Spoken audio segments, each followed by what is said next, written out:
Welcome to VVD news TV. ప్రజల కోసం ప్రశ్నించే గొంతుని. ముందుగా ఈ రోజు వార్తల్లోని ముఖ్య అంశాలు. యూట్యూబర్ పంచ్ ప్రభాకర్ పై నంద్యాల ఆర్ఏ వయసులో ఆగ్రహం, పోలీసులకు ఫిర్యాదు. నంద్యాలలో పలు వార్డులలో ఘనంగా మహానాడు నిర్వహణ. తెనాలి కెమికల్ గోడౌన్లో అగ్ని ప్రమాద స్థలాన్ని పరిశీలించిన మంత్రి నాదెండ్ల. ఫోక్సో కేసులో బండి సాయి భగీరథకు 3 రోజుల పోలీస్ కస్టడీ. పొద్దుటూరులో టీడీపీ వర్సెస్ టీడీపీ రాళ్ల దాడితో ఉద్రిక్తత. అనకాపల్లిలో వెంకటేశ్వర స్వామి ఆలయంలో టీడీపీ మహానాడు, భక్తుల ఆగ్రహం. తెలంగాణలో భారీ వర్షాలు, కొనుగోలు కేంద్రాల్లో తడిసిన ధాన్యం. రాజధానిపై వైసీపీకి విజన్ లేదు, విషం కక్కడమే తెలుసు, వైసీపీపై చంద్రబాబు ఫైర్. స్థానిక ఎన్నికల్లో వైసీపీ జెండా ఎగరాలి, ఏకగ్రీవాలు జరగవద్దని జగన్ పిలుపు. కేసులకు అరెస్టులకు భయపడను, ప్రొఫెసర్ నాగేశ్వర్. ఎన్టీఆర్ అక్షరాలలో 20 చిత్రాలు, నంద్యాల కళాకారుడి వినూత్న ప్రతిభ. ఆదోనిలో బాలికలకు ఉచిత హెచ్పివి వ్యాక్సిన్, క్యాన్సర్ నివారణకు కేంద్రం కీలక నిర్ణయం. ఆర్ఏ వయసులను కుల పెద్దలను కించపరుస్తూ యూట్యూబర్ పంచ్ ప్రభాకర్ చేసిన వ్యాఖ్యలపై నంద్యాల ఆర్ఏ వయసు నాయకులు తీవ్ర ఆగ్రహం వ్యక్తం చేశారు. టీజీ వెంకటేష్ మాజీ సీఎం రోషయ్యలపై చేసిన వ్యాఖ్యలను ఖండిస్తూ 1 టౌన్ పోలీస్ స్టేషన్లో ఫిర్యాదు చేశారు. వాయిస్ రికార్డులు, స్క్రీన్ షాట్లను పోలీసులకు ఆధారాలుగా అందజేశారు. వెంటనే బహిరంగ క్షమాపణ చెప్పకపోతే ఎస్పీ స్థాయిలో ఫిర్యాదు చేసి ఉద్యమం ఉద్రిక్తం చేస్తామని హెచ్చరించారు.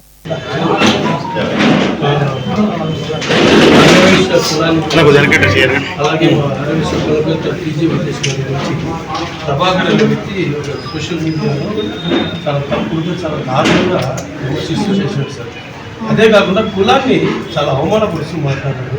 బట్ అతని మీద ఖచ్చితంగా మా కంప్లైంట్ స్వీకరించి నేను ఆర్యవైశ్య సంఘం మహాసభ పొలిటికల్ అడ్వైజరీ కమిటీ చైర్మన్గా అతని మీద నేను కంప్లైంట్ ఇస్తున్నాను సార్. దీని మీద మీరు ఎఫ్ఐఆర్ నమోదు చేసి ఖచ్చితంగా మీరు చర్య తీసుకోవాలని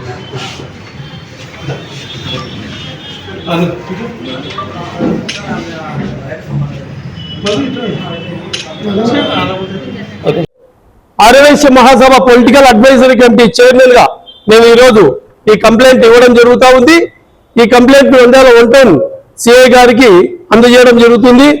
దానికి సంబంధించిన అతని voice records, screen shots, screen recordings అన్ని కూడా పెన్ డ్రైవ్లో అతనికి మేము సబ్మిట్ చేస్తున్నాం.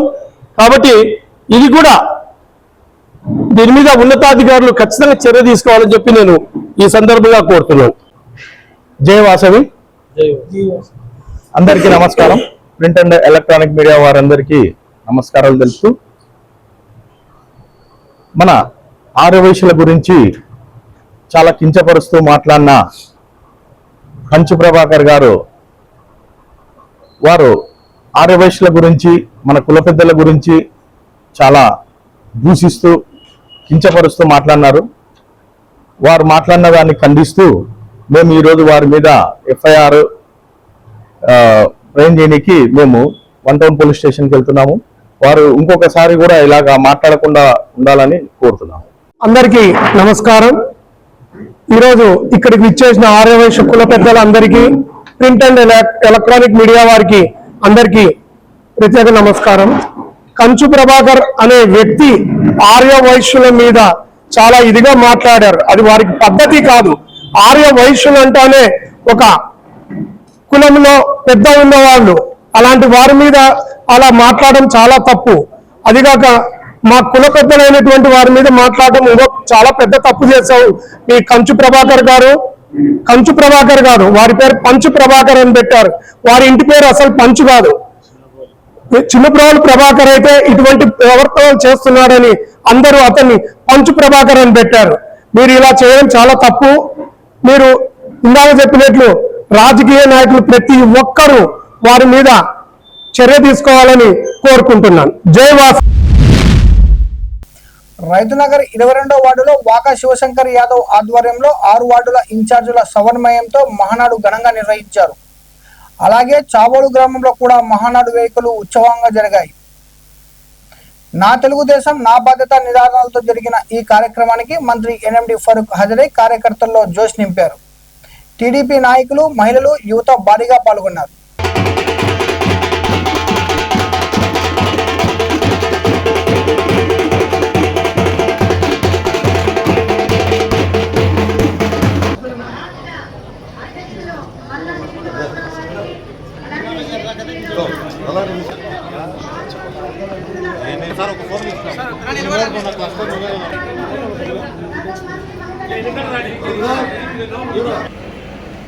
బైక్ తీసుకోబో.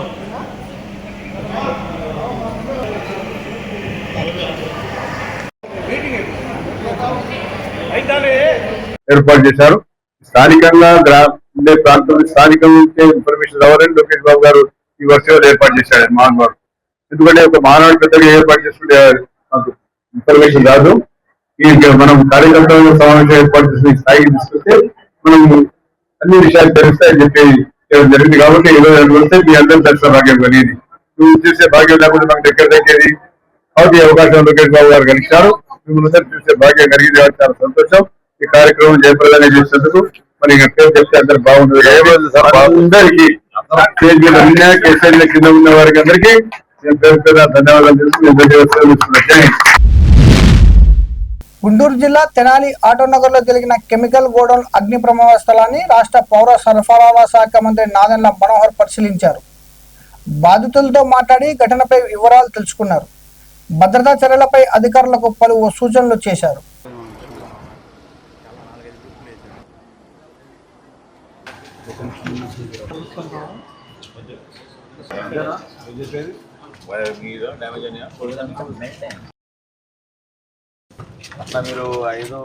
ఈ ఎండాకాలంలో తీవ్రత బాగా ఎక్కువైనప్పుడు సరైన విధంగా జాగ్రత్తలు తీసుకోకపోతే వ్యాపారాలు చేసుకున్న వ్యక్తులు కూడా ఒక బాధ్యతగా భావించాలి సమాజానికి.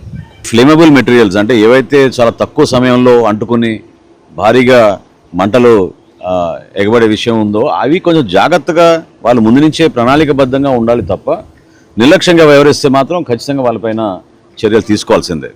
దాదాపు 15,000 లీటర్లు వాళ్ళు అక్కడ స్టోర్ చేసి పెట్టుకున్నారు. అసలు ఫస్ట్ ఆఫ్ ఆల్ ఆథరైజేషనే లేదు వాళ్ళకి.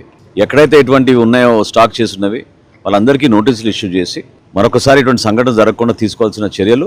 ఈ ఫైర్ డిపార్ట్మెంట్ నుంచి సర్టిఫికేషన్, ఎన్ఓసి ప్రతి ఒక్కరికి ఉండాల్సిందే. చిన్న చిన్న కార్మికులు ఉండడానికి వాళ్ళ వర్క్షాప్లు ఉండడానికి కోసం ఆటోనగర్ తప్ప ఈ స్టాకింగ్ స్టోరింగ్ కోసం మాత్రం ఆటోనగర్ కాదు. వాళ్ళ వ్యాపారం కోసం వాళ్ళు నిలబడడానికి కోసం వస్తే మాత్రం అది యాక్సెప్ట్ చేయలేము మనం. అది ఫోక్సో కేసు దర్యాప్తులో భాగంగా బండి సాయి భగీరథను ప్రశ్నించేందుకు పెట్ బషీరాబాద్ పోలీసులు చెల్లాపల్లి సెంట్రల్ జైలు నుంచి తరలించారు. ఈ కేసులో మరింత లోతుగా విచారణ జరిపేందుకు మెడ్చల్ కోర్టు 3 రోజుల పోలీస్ కస్టడీకి అనుమతి ఇచ్చింది. స్పెషల్ ఇన్వెస్టిగేషన్ టీం దాఖలు చేసిన పిటిషన్ను కోర్టు ఆమోదించింది.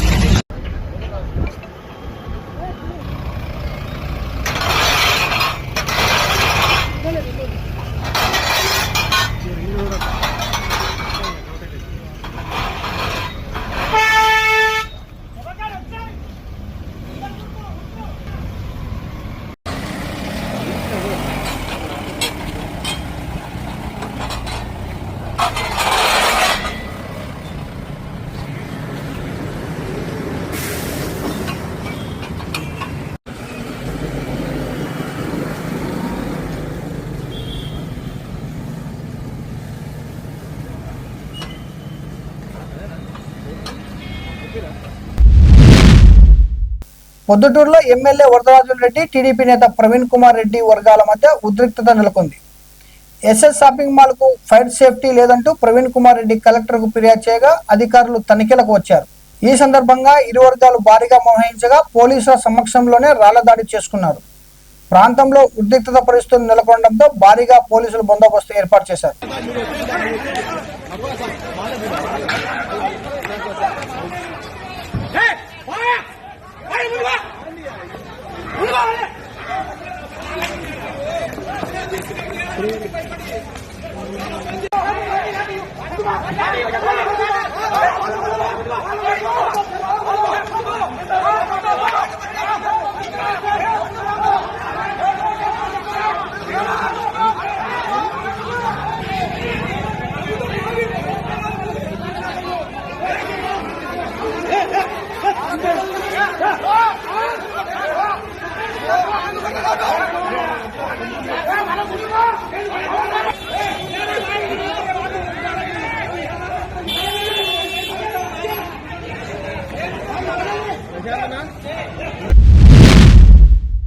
అనకాపల్లి జిల్లా బుచ్చయ్యపేటలో వెంకటేశ్వర స్వామి దేవాలయంలో టీడీపీ మహానాడు నిర్వహించడంపై భక్తులు ఆగ్రహం వ్యక్తం చేశారు. ఆలయానికి తాళం వేసి కార్యక్రమం నిర్వహించారని ఆరోపించారు. దేవాలయం పరిసరాల్లో టీడీపీ జెండాలు, బ్యానర్లు ఏర్పాటు చేయగా ఆలయంలో భారీ స్క్రీన్ ఏర్పాటు చేసి మహానాడు వీక్షించారు. ఇదే సమయంలో ఎన్టీఆర్ విగ్రహానికి టీడీపీ నేతలు నివాళులర్పించారు.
తెలంగాణలోని పలు జిల్లాల్లో కురిసిన భారీ వర్షాలతో రైతులు ఇబ్బందులు ఎదుర్కొంటున్నారు.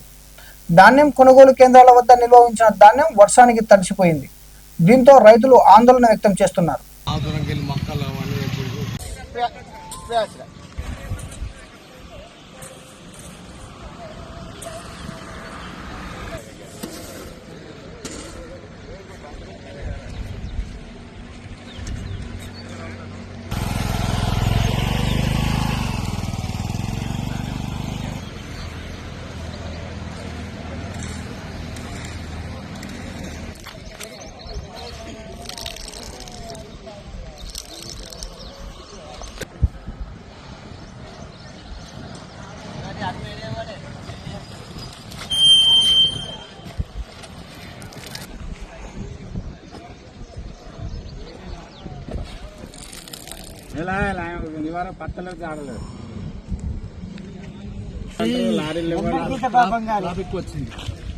అందరు పొలాలు అదే పేరు మొత్తం మంది ఈసారి దొంగతనం రైతులు ఎప్పుడు దొంగతనం చేయకూడదు, పేరుగా మాట్లాడాలి, క్లియర్ చేయాలి. అట్లా అట్లా అట్లా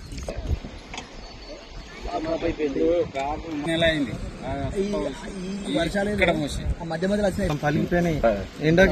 మ్యాచ్ వచ్చి నెల రోజులు అయ్యింది. బియ్యం వచ్చినాయి, బియ్యం అయినాయి.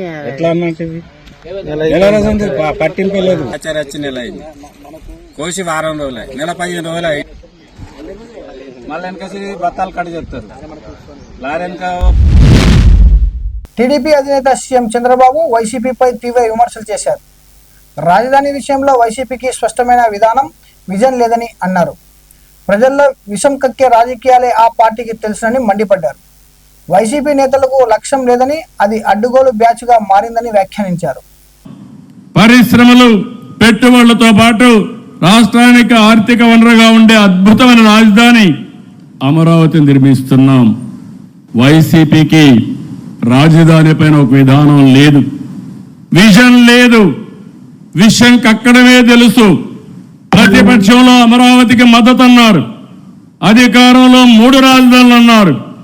ప్రతిపక్ష హోదా పోయాక ఇప్పుడు మావిగన్ అంటున్నారు. వీళ్ళని ఏమనాలో నాకైతే అర్థం కాలేదు.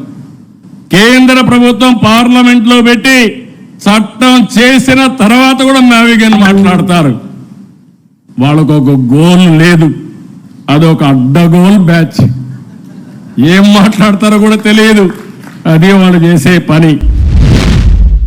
ఏపీలో త్వరలో స్థానిక సంస్థల ఎన్నికలు జరగనున్న నేపథ్యంలో వైఎస్ జగన్ పార్టీ నేతలకు దిశానిర్దేశం చేశారు. చంద్రబాబు కుట్ర రాజకీయాలపై అప్రమత్తంగా ఉండాలని సూచించారు. ఎక్కడ ఏకగ్రీవాలు జరగకుండా చూడాలని, జరిగితే సీరియస్ గా తీసుకుంటానని హెచ్చరించారు. వైసీపీ హయాంలో అమలైన పథకాలు ఇప్పుడు ఎందుకు రద్దయ్యాయో ప్రజలకు వివరించాలని నేతలకు పిలుపునిచ్చారు. క్యాండిడేట్ నిలబడిన తర్వాత అది విజయమైనా పరాజయమైనా కూడా ఆ ప్రతి క్యాండిడేట్కు అనిపించాలి ఎమ్మెల్యే క్యాండిడేట్ నాకు తోడుగా ఉన్నాడు అని. ఆ పరాజయం అయినా కూడా ఆ ప్రతి ఎమ్మెల్యే క్యాండిడేట్ నాకు అండగా నిలబడ్డాడు.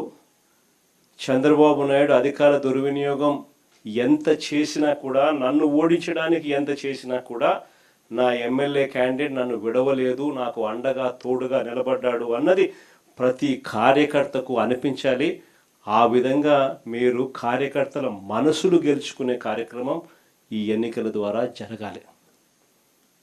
ఎప్పుడైనా గుర్తుపెట్టుకోండి, కార్యకర్తకు సంబంధించిన ఎన్నికల్లో మీరు కార్యకర్తకు తోడుగా ఉంటే రేపొద్దున మీ ఎన్నికల్లో అదే కార్యకర్తలు మీకు తోడుగా ఉంటారు అన్నది మాత్రం ఎవరు మర్చిపోవద్దండి. ఇది చాలా ఖచ్చితంగా నేను చెప్తా ఉన్నా. చంద్రబాబు నాయుడు గారు అనే వ్యక్తి ఎన్ని కుట్రలు చేసినా, ఎంతగా ఇబ్బందులు పెట్టినా కూడా ఖచ్చితంగా స్థానిక సంస్థల ఎన్నికల్లో ప్రతి చోట వైఎస్ఆర్ కాంగ్రెస్ పార్టీ తరఫున జెండా ఎగిరేయాలి. ఇది మాత్రం ప్రతి ఒక్కరూ గుర్తుపెట్టుకోవాలి. జనసేన ఫిర్యాదుతో నమోదైన కేసులపై ప్రొఫెసర్ కె నాగేశ్వరరావు స్పందించారు. తప్పుడు కేసులతో భయపెట్టలేరని, 62 ఏళ్ల వయసులో అరెస్టులకు అసలు భయపడబోనని స్పష్టం చేశారు. కులాలు ప్రాంతాల మధ్య చిచ్చు పెడుతున్నారన్న ఆరోపణలను ఖండించారు. సో అందువల్ల అది భయపడే ప్రసక్తే లేదు. అరెస్ట్ ఇంతవరకైతే మీకు ఫ్యాక్ట్స్ కూడా చెప్పాలి. ఎందుకంటే ఇక్కడ మాట్లాడిన వాళ్ళు చాలామంది బహుశా టీవీలు మిస్లీడ్ చేసిన రాంగ్ ఇన్ఫర్మేషన్తో కూడా ఉన్నట్టున్నారు. నా దగ్గరికి అరెస్ట్ చేసడానికి ఎవరైతే రాలే ఇప్పటి వరకు, రారని నేను చెప్పను, ఇప్పటి వరకు రాలేదు. హైదరాబాద్కు వచ్చారేమో తెలియదు, మా ఇంటికి రాలే. అయితే అక్కడ తెలంగాణ పోలీస్ ప్రొటెక్షన్కి వస్తే వాళ్ళ ఫోటోలు వేసి మనం మీడియాలో ఆంధ్ర పోలీస్ వచ్చిందని రాశారు. ఆ వీడియోలో ఉన్న వ్యక్తి మన టోలీచెక్ సిఐ. సో అలా కూడా వచ్చాయి వార్తలు. ఆ వార్తలు కూడా ఇట్లాంటి పత్రికల్లోనే వచ్చాయి. పోనీ వీళ్ళు ఇక్కడ మనకు అర్థం కావాల్సింది అంటే, ఒకటి రాజ్యం ప్రభుత్వమే నేరుగా కేసులు పెట్టింది. ఏంటా కేసులు? కులచిచ్చు పెట్టానట. నేను నా మాటలు ఎక్కడ కులమన్న పదమే లేదు. కులచిచ్చు పెట్టాను. పవన్ కళ్యాణ్ మాటల్లో కూడా చెప్పాడు కులం అని. అసలు నేను ఎక్కడ కులం తీసానో నాకు ఇప్పటికి అర్థం కాలే. ఇప్పుడు ఒక అంశం వచ్చినప్పుడు అనేక మంది భిన్నమైన అభిప్రాయాలు ఉన్నవారు ఆ అంశాన్ని వరకు సమర్థిస్తుంటారు. నంద్యాలకు చెందిన ప్రముఖ చిత్రకారుడు కళారత్న చింతలపల్లె కోటేష్ ఎన్టీఆర్ జయంతిని పురస్కరించుకుని ఎన్టీఆర్ అక్షరాల్లోనే 20 ఎన్టీఆర్ చిత్రాలను అద్భుతంగా ఆవిష్కరించారు. కేవలం 8x14 అంగుళాల డ్రాయింగ్ చార్టుపై మైక్రో పెన్నులు, మైక్రో బ్రష్లు, వాటర్ కలర్ పెయింటింగ్స్ తో ఎన్టీఆర్ వివిధ పాత్రల రూపాలను అద్భుతంగా చిత్రించారు.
ఎన్టీఆర్ గారి 103వ జయంతిని పురస్కరించుకొని ఒక వినూత్నంగా ఎన్టీఆర్ గారి చిత్రాలు చేశారు. అంటే ఎన్టీఆర్ అనే పేర్లు రాసి, ఎన్టీఆర్ పేరు రాసి, ఆ పేర్లోనే ఎన్టీఆర్ చిత్రాలు. కేవలం 8 అంగుళాల పొడవు, 14 అంగుళాల వెడల్పు గల డ్రాయింగ్ చార్ట్ మీద ఈ చిత్రాలు 20 చిత్రాలు వేశాను, చిన్న చిత్రాలు. ఎన్టీఆర్ అంటేనే ఒక ప్రభంజనం, ఒక సంచలనం. అందుకే ఎన్టీఆర్ పేరులో బొమ్మలేశారు. ఎన్ అంటే నందమూరి, టి అంటే తారక, ఆర్ అంటే రామారావు. నందమూరి తారక రామారావు గారిని ఎన్టీఆర్ అని అంటారు, అన్నగారు అంటారు. గర్భకోశ ముఖద్వార క్యాన్సర్ నివారణకు 14 ఏళ్ల పైబడిన బాలికలకు ఉచిత హెచ్పివి వ్యాక్సిన్ అందించనున్నట్లు ఎమ్మెల్యే పార్థసారథి తెలిపారు. ఆశా వర్కర్లు ఏఎన్ఎం ద్వారా ఇంటింటికి వ్యాక్సినేషన్ నిర్వహిస్తున్నామని వెల్లడించారు. ప్రతి ఒక్కరూ తమ పిల్లలకు ఈ టీకా ఇప్పించి క్యాన్సర్ రహిత భవిష్యత్తుకు సహకరించాలని ఎమ్మెల్యే పార్థసారథి కోరారు. ఆ వ్యాక్సిన్ పిల్లలకి ఇస్తోంది. హెచ్పివి వ్యాక్సిన్ అని గర్భకోశ ముఖద్వారానికి సంబంధించిన క్యాన్సర్ మహిళల్లో ఎక్కువగా ఉంటుంది. దాన్ని చిన్నతనం నుంచే వ్యాక్సిన్ ద్వారా పూర్తిగా నివారించవచ్చు అన్న ఉద్దేశంతో 14 సంవత్సరాలు దాటిన ప్రతి ఆడబిడ్డకి కూడా ఈ వ్యాక్సిన్ ఇవ్వాలని దేశమంతా కూడా దీన్ని ఇస్తా ఉన్నారు. ఆదోనిలో గాని, కర్నూలులో గాని, ప్రతి ఊర్లో ఆంధ్రప్రదేశ్ లో కూడా మనం ఏఎన్ఎంలు గాని, ఆశా వర్కర్లు గాని ప్రతి ఇంటింటికి పోయి వాళ్ళేమో వచ్చి ఇప్పుడు కోవిడ్ వ్యాక్సిన్ తీసుకున్నప్పుడు ఎంత టెన్షన్ పడేది, మనం హాస్పిటల్కి వెళ్ళి వేసుకోవాల్సి వచ్చేది. అలా కాకుండా ఇంటింటికి పోయి ప్రతి ఆడబిడ్డకు ఈ వ్యాక్సిన్ ఇచ్చే ప్రయత్నం చేస్తా ఉన్నారు. చాలా సక్సెస్ఫుల్ గా నడుస్తా ఉంది. ఇది పూర్తిగా శాస్త్రీయంగా 100కు 100% క్యాన్సర్ ను నివారించదగ్గటువంటి వ్యాక్సిన్. కానీ కొంతమంది దీన్ని తీవ్రంగా వ్యతిరేకిస్తా ఉన్నారు. ఇది ఎందుకు ఇస్తా ఉన్నారు మా ఆడబిడ్డలకి? పిల్లలు పుట్టకుండా ఏమైనా మీరు కుతంత్రం పన్ని ఈ రకంగా చేస్తా ఉన్నారా? ఇన్ని రోజులు లేదు కదా, ఇప్పుడే ఎందుకు ఇస్తా ఉన్నారు? ఇటువంటి ఎన్నో ప్రశ్నలు వేస్తూ కొంతమంది, మరీ ముఖ్యంగా ముస్లిం మతానికి చెందిన వాళ్ళు కొంతమంది దీన్ని వ్యతిరేకిస్తున్నట్టుగా స్పష్టంగా రికార్డులు చెబుతా ఉన్నాయి. ఇది మంచి పద్ధతి కాదు. ఎక్కడా కూడా దీనికి సంబంధించినటువంటి అపోహలు ప్రచారం చేయవద్దని మనవి చేస్తా ఉన్నారు. ఇటువంటి వదంతుల ద్వారా కొంతమంది కేంద్ర ప్రభుత్వం మాకు ఇన్ని రోజులు ఇవ్వలేదు కదా అంటే, ఇన్ని రోజులు నరేంద్ర మోదీ ప్రభుత్వం ఆలోచన చేసి ఎన్నో రకాలుగా ఆడబిడ్డల కోసం ఇంత ఖర్చు పెడుతోంది. మీకు తెలుసా, ఇదే వ్యాక్సిన్ ని మీరు ప్రైవేట్ రంగంలో వెతుక్కొని వేయించుకుంటే ఒక్కొక్క వ్యాక్సిన్ 4,000 నుంచి 8,000 రూపాయలు ఖర్చు అవుతుంది. కానీ వాళ్ళు 3 డోసుల్లో వేస్తారు. కానీ ఇక్కడ ఒకే డోసులో పూర్తి స్థాయి సామర్థ్యం ఉన్నటువంటి వ్యాక్సిన్ ని, పూర్తిగా టెస్ట్ చేసిన వ్యాక్సిన్ ని మీ ఇంట్లో ఆడబిడ్డ ఎప్పటికీ క్యాన్సర్ తో చనిపోకూడదు అనే అద్భుతమైనటువంటి ఒక మహోన్నత లక్ష్యంతో చేస్తున్నటువంటి ఈ కార్యక్రమం. దయచేసి ముస్లిం మతానికి చెందిన వాళ్ళు కానీ, లేదా మిగతా వాళ్ళు ఎవరైనా సరే ఇటువంటి వదంతులు సృష్టించవద్దని, ఈ రకంగా ఆలోచన చేయవద్దని, మీ బిడ్డ భవిష్యత్తును కాపాడుకోవాలని ఎటువంటి దురుద్దేశము దీంట్లో ఆపాదించి ప్రచారం చేయవద్దని, అదేవిధంగా ఈ క్యాన్సర్ ని నివారించడానికి ఇది ఒక్కటే మార్గం అని, ఈ వయసు దాటితే ఈ వ్యాక్సిన్ పనిచేసే ప్రభావం కూడా తగ్గుతుందని మీరు అర్థం చేసుకోవాల్సిన అవసరం ఉంది.